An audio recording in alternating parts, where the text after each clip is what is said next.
مباراة الأهلي والزمالك وكل طبعا ضيف قال لنا التشكيل المتوقع أو التشكيل اللي بيأمل اللي يبدأ بيه فرقته، سواء كابتن خالد بيبو، كابتن سيد عبد الحفيظ، كابتن أحمد سليمان. طب بينضم لينا 8 جيجا خالد طلعت. أهلا بيك كابتن خالد. مساء الفل يا كابتن مهيب، اهلا وسهلا بيك، وبرحب طبعا بالكباتن الكبار كابتن سليمان، كابتن سيد، وكابتن بيبو. من الأيام أيامك بقى أهلي آه وزمالك بقى، وتوقعاتك وإحصائياتك. يلا اشمعنى قلت كل اتفضل. واحد بلقب ما عدا كابتن سيد باسم السيد؟ لا قلت كابتن اقول سيد. الاحصائيه ده، انا خدت الاحصائيه دي. انت قلت على سليمان وقلت بيبو وقلت سيد، ما قلتش عبد الحفيظ. قول لي الاحصائيه دي بقى. اتفضل يا كابتن. طيب نبدا. اول احصائيه معانا طبعا مقارنه بالارقام كده بين الاهلي والزمالك قبل المباراه المرتقبه بكره طبعا. يمكن الاهلي والزمالك القيمه التسويقيه يا كباتن، يمكن القيمه التسويقيه للنادي الاهلي عليت بشكل كبير بعد انتقالات يناير، وللاسف القيمه التسويقيه للزمالك قلت شويه. يعني قيمه النادي الاهلي يمكن كانت 32 مليون يورو، وصلت 34 مليون يورو بعد الصفقات اللي جابها. قيمه نادي الزمالك كانت تقريبا 17 مليون يورو، نزلت 15.5 مليون يورو، لان اللعيبه اللي مشيت كان سعرها يعني سواء مشلاك او عمر فرج كان تقريبا كل واحد فيهم بقيمته مليون يورو. اللعيبه اللي جت قيمتها اقل شويه، فالقيمه دلوقتي يعني يمكن لاول مره في التاريخ ان قيمه تسويقيه لعيبه النادي الاهلي اكتر من ضعف قيمه لعيبه الزمالك. يعني مش لاقوا عمر فرج قللوا القيمه التسويقيه؟ مشلاك كان مليون يورو، وعمر فرج كان مليون قيمته يورو. التسويقية في ترانسفير. فالاثنين يمكن 2 مليون يورو اتشالوا من الزمالك، اللي جم تقريبا واحد 300 الف يورو، واحد 500 الف يورو. فالامور يمكن قلت شويه بالنسبه للزمالك. معدل الاعمار يمكن دي مفاجاه برضو، ان معدل اعمار النادي الاهلي اعلى شويه من الزمالك، رغم ان الزمالك عنده لعيبه يمكن سنهم كبير شويه، لكن الزمالك معدل اعماره 26 سنه ونص، النادي الاهلي 27 سنه. عدد اللعيبه الاجانب في النادي الاهلي متواجد حاليا 6 لعيبه اجانب في قائمه النادي الاهلي. نادي الزمالك موجود عنده 5 لعيبه اجانب. الصفقات الجديده كل فريق منهم ضم 4 صفقات جديده في فتره الانتقالات الشتويه في يناير. العدد اللاعبين اللي رحلوا عن الفريق، الاهلي رحل عنه 4 لعيبه، نادي الزمالك رحل عن قائمته 3 لعيبه. فدي يمكن الارقام مقارنه بالارقام بين الاهلي والزمالك. عندنا الاحصائيه اللي بعديها، اغلى 10 لعيبه قيمه تسويقيه في الدوري. يمكن برضو دي في رقم فيه مفاجاه شويه، اغلى 10 لعيبه في الدوري يا كباتن منهم 7 من النادي الاهلي.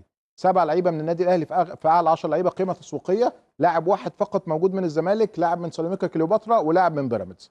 دي القيمه طبعا طبقا لموقع ترانسفير ماركت. زيزو هو اعلى لاعب بقيمه تسويقيه في الدوري المصري 4 مليون يورو. بعديه بيجي 3 لعيبه من النادي الاهلي بنفس القيمه، امام عاشور، اشرف بن شرقي، وسام ابو علي، كل واحد فيهم 3.5 مليون يورو. انت عارف اسامه ابو علي جاي له عرض ب 10 مليون دولار على مسؤوليتي. تمام تمام. مش 3.5. لا ده قيمته يا كابتن اوكي، مهيب. بس جاي له عرض ب 10 مليون دولار. وعندي النادي كمان. دايما لما يكون عرض اعلى من قيمته، ده عرض المفروض انه مغري جدا، والمفروض انه ما يترفضش. بالظبط، ده اللي يعني انا هو كده بقوله. 3 اضعاف قيمته التسويقيه اللي موجوده. اهلاوي اهلاوي إيه؟ اهلاوي إيه؟ اهلاوي. خالد طلعت تمام. مروان عطيه قيمته 2.5 مليون يورو. دول اعلى 5 لعيبه. نشوف بعد كده الصوره اللي بعديها. المركز السادس احمد قندوسي النجم الجزائري سيراميكا 2.5 مليون يورو. يحيى عطيه الله 2.2 مليون. ابراهيم عادل نجم بيراميدز 2.2 مليون يورو. اشرف داري ورضا سليم كل واحد فيهم 1.8 مليون يورو. دول اغلى 10 لعيبه قيمه تسويقيه في الدوري المصري. زي ما قلت لكم منهم 7 من الاهلي، واحد من الزمالك، واحد من سيراميكا. يلا اللي بعده اسرع يا خالد. تمام. دي مقارنه بين نتائج الاهلي والزمالك اخر 20 سنه، بدءا من 1/1/2015 لغايه دلوقتي بدايه سنه 2025. اخر 2005 عفوا لغايه 2025. اخر 20 سنه التقى الفريقين 60 مباراه في كل البطولات، محليا وافريقيا، دوري وكاس وكل حاجه. النادي الاهلي كسب 34 مباراه منهم. نادي الزمالك كسب 7 مرات فقط في اخر 20 سنه، اتعادلوا 19 مره. النادي الاهلي سجل 92 هدف في مرمى الزمالك سجل 49 هدف في مرمى النادي الاهلي، تقريبا نصف عدد الاهداف. فيمكن في تفوق كبير جدا للنادي الاهلي في اخر 20 سنه في المواجهات المباشره مع الزمالك في كل البطولات. كتير قوي، فرق كبير قوي. طبعا طبعا. 4 مجالس و60 مجلس. 4 ما كتبش الاحصائيه دي ان النادي الاهلي في اخر 20 سنه 5 مجالس، وان نادي الزمالك فوق ال 40 و50 مجلس. تمام. بعمل الاحصائيه بتاعت المجالس دي وبقولها انا. حاضر. دول اكتر لعيب الجيل الحالي مساهمه في اهداف في مباريات القمه. يمكن المركز الاول محمود عبد الرازق شيكابالا، اكتر لاعب في الجيل الحالي من الفريقين ساهم في اهداف في ماتشات القمه. شيكابالا سجل 4 اهداف في مرمى النادي الاهلي وصنع 8، اجمالي مساهمه في 12 هدف.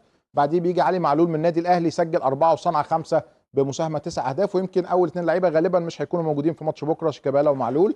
المركز الثالث اشرف بن شرقي، ولكن طبعا كلهم كانوا بقميص الزمالك، سجل هدفين في مرمى النادي الاهلي وصنع 5، ساهم في 7 اهداف. بعديه زيزو سجل 4 وصنع 2. عبد الله السعيد العكس، كان سجل 4 وصنع 2 بقميص الاهلي في مرمى الزمالك، هو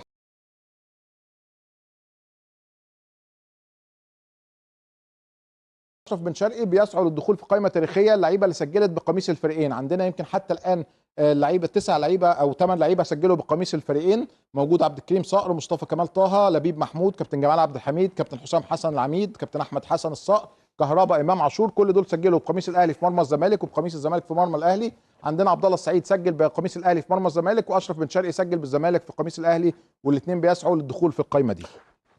عبد الله السعيد بقى يمكن عنده رقم مهم جدا يا كابتن، ان هو دايما كل ما بيلعب في فريق من الاربعه الكبار بيسجل في مرمى الثلاث فرق التانيين. يعني كان موجود الاول طبعا مع النادي الاسماعيلي، سجل في مرمى الاهلي وسجل في مرمى الزمالك، كان لسه بيراميدز طبعا لم يؤسس او لم يصعد للدوري الممتاز. بعد كده مع النادي الاهلي سجل في الزمالك وسجل في الاسماعيلي وسجل في بيراميدز بمسماه القديم اللي هو الاسيوطي. انتقل بعد كده لنادي بيراميدز بقميص بيراميدز، سجل في الاهلي وسجل في الزمالك وسجل في الاسماعيلي. دلوقتي راح الزمالك، سجل حتى الان في مرمى الاسماعيلي، لسه ما سجلش ولا في الاهلي ولا في بيراميدز. فهل ينجح بقى عبد الله السعيد انه يكمل مسيرته بالتسجيل في مرمى الاهلي في ماتش بكره؟ ده برضو رقم مهم جدا لعبد الله السعيد. عندنا مقارنه مهمه عشان يمكن الجدل اثير كتير في الفتره الاخيره، امام عاشور مع الاهلي ولا امام عاشور مع الزمالك، وانهي افضل؟ ناس بتقول كده وناس بتقول كده. اعتقد الارقام هي اللي بتؤكد وما بتكذبش. يعني امام عاشور مع النادي الاهلي يمكن متفوق بشكل كبير جدا عن الزمالك. مع الزمالك لعب 102 مباراه، سجل 15 هدف وصنع 11 هدف، اجمالي مساهمه في 26 هدف، وحصد 5 بطولات. مع النادي الاهلي في عدد مباريات اقل، 71 مباراه فقط، ايوه سجل. خالد، بس المقارنه دي ظالمه، لان كان بيبتدي مع نادي الزمالك كان صغير، كان لسه الخبرات، كان لسه حاجات كتير. هو راح الاهلي متوهج، يعني تمام. راح نجم. تمام. بس هو اداؤه في الاهلي لازم، معلش، بس لازم الفتره الاولانيه اللي خدها مع نادي الزمالك كان لسه طالع وبيقعد احتياطي كمان كتير جدا. متفق معاك يا كابتن مهيب، بس هو فرجاني ساسي موجود. في ناس بتقول ان يعني في بعض المحللين بيقولوا امام عاشور مع الزمالك كان افضل من الاهلي. ده أيوه. يعني بالارقام ما بتقولوا غير كده. يعني مع الاهلي سجل 25 هدف يا كابتن مهيب وصنع 14، اجمالي مساهمه 39 هدف، رقم اكبر بكتير مع الزمالك في عدد ماتشات اقل، خد 6 بطولات. فبالتالي امام مع الاهلي ماشي بشكل كويس جدا. ده اكيد. عندي احصائيه برضو مهمه جدا واعتقد مفاجاه للساده المشاهدين. يمكن امام عاشور حاليا بيتواجد في المركز الثالث يا كباتن في افضل هدافي العالم في سنه 2025. دي طبعا احصائيه موقع ترانسفير ماركت، كل هدافي العالم في كل بطولات الدوري والبطولات القاريه. عثمان ديمبلي نجم باريس سان جيرمان في المركز الاول مسجل 15 هدف حتى الان في الشهر ونص اللي فاتوا. يوسف النصيري المغربي لاعب فنربخشة التركي 14 هدف. امام عاشور بيجي في المركز الثالث مع النادي الاهلي، سجل 12 هدف، 9 في الدوري و3 في دوري ابطال افريقيا. بنتكلم في 2025 فقط، يعني من غير اهداف كمان السنه اللي فاتت. ماركوس ليوناردو النجم البرازيلي مهاجم الهلال السعودي 12 هدف، وكيليان مبابي طبعا نجم ريال مدريد سجل 11 هدف. فامام عاشور ثالث هداف العالم، ده رقم مهم جدا ورقم تاريخي لامام عاشور.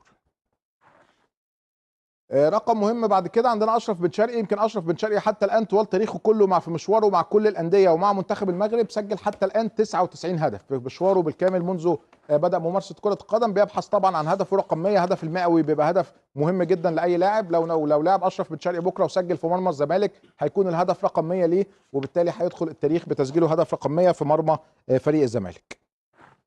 اخر احصائيتين عندنا ودول برضو احصائيتين مهمين نختم بيهم. طبعا اول حاجه النتائج، اكبر النتائج اللي اتحققت في مباراه القمه بين الاهلي والزمالك، عشان دي برضو عليها جدل كبير وبتثار بوقت كبير جدا. هو من الاخر الاهلي كسب الزمالك 6 مرتين والزمالك كسب الاهلي 6 مرتين. النادي الاهلي كسب الزمالك 6-0 في 8 نوفمبر 25 في دوري القاهره. بعديها الزمالك كسب الاهلي مرتين 6-0 في سنه 42 في دوري القاهره، و2 يونيو 44 نهائي كاس مصر برضه فاز الزمالك 6-0. واخيرا طبعا الفوز الشهير بطله معانا كابتن خالد بيبو اللي كان في 2002 16 مايو 2002 وفاز الاهلي على الزمالك 6-1. فدي اكبر النتائج اللي اتحققت، مرتين 6-0 للزمالك ومره 6-0 للاهلي ومره 6-1 للاهلي. اخر احصائيه برضو حابب اتكلم فيها عشان برضو يمكن كان كابتن سيد اتكلم فيها هنا مع كابتن عبد المنصف قبل كده في البرنامج، وبرضو اثيرت في اكتر من برنامج اخر. كانت احصائيه على عدد البطولات، ال7 بطولات اللي الزمالك خدهم في 2002 2003. ناس بتقول انها في موسم واحد ولا في موسمين ولا في فتره قد ايه. هي طبعا 7 بطولات اللي الزمالك خدهم يا كباتن هي كانت في موسمين متتاليين، لكن اجمالا كفتره زمنيه 13 شهر بالظبط، هي كانت في 13 شهر.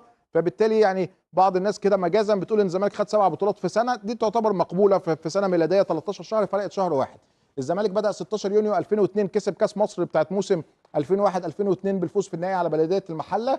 19 سبتمبر 2002 بعديها ب3 شهور خد السوبر المصري بالفوز على المقاولون العرب 1-0. 13 ديسمبر 2002 خد دوري ابطال افريقيا بالفوز على الرجاء المغربي 1-0 هدف تامر عبد الحميد. 7 فبراير 2003 فاز بالسوبر الافريقي على حساب الوداد المغربي بالفوز 3-1. بعد كده في 23 مايو 2003 في نهايه الموسم فاز بالدوري الشهير بتاع سيد عبد النعيم اللي الزمالك كسب فيه الاسماعيلي 1-0 والاهلي خسر من انبي 1-0 في الجوله الاخيره. ب 20 يوليو 2003 كسب البطوله العربيه للانديه بالفوز على الكويتي في المباراه النهائيه. وبعد كده 24 يوليو 2003 كسب السوبر المصري السعودي بالفوز على اتحاد جده بركلات الترجيح. بالتالي البطولات السبعه للزمالك بدات في يونيو 2002 واختتمها البطوله السابعه في يوليو 2003 بالظبط في 13 شهر ما يقارب سنه. الزمالك حصد 7 بطولات في سنه واحده، لكن كانوا على مدار موسمين متتاليين طبقا للمواسم. هو 3 بقى مش 2. نعم 3 مش 2 كده، 3 مواسم. البطوله العربيه والسوبر المصري السعودي كانوا بين موسمين يا كابتن سيد، يعني كان الموسم خلص بس ما كانش الموسم الثالث يعني نقدر نقول والكاس والكاس كان في الموسم اللي قبليه خالص. الموسم اللي قبليه يبقى 3 مواسم مظبوط. لكن هي البطوله العربيه والسوبر كانوا بعد الموسم المنتهى بتاع 2002 2003 وكان الموسم الثاني لسه ما بداش، لكن اجمالا بالفتره الزمنيه 13 شهر بالظبط. بس حلو قوي 12 شهر 13 شهر زياده مش يعني مشيها يعني مشيها عديها عشان الزمن عشان كابتن احمد ما يزعلش. بس بشكرك 8 جيجا. الماتش كام بكره؟ حلو. الماتش بكره ان شاء الله 3-1 للنادي الاهلي. وجراديشار هيسجل هدف واسامه ابو علي هيسجل هدف. بص قال لك ان شاء الله 3 ان شاء الله واشرف بن شرقي يا قال اخي. لك ان شاء الله. لا اشرف دي بقى انا قرايد تشيل امام بقى عاشور. البطل. لا انا شايف 3-1 للاهلي، يعني ده 3-1 للاهلي. 3-1 للاهلي. مين هيجيب جول للزمالك؟ لا جون الزمالك ما جاليش بقى، ما جالكش ما جاليش، بس انا عرفت جراديشار هيجيب جون واسامه ابو علي هيجيب جون من ال3 اجوان. تمام ماشي يا خالد. بشكرك كابتن عمرك خالد. ما قلت احصائيه صح. بشكرك كابتن خالد. شكرا كابتن سيد توقعاتك من المباراه ان شاء الله غدا؟ يعني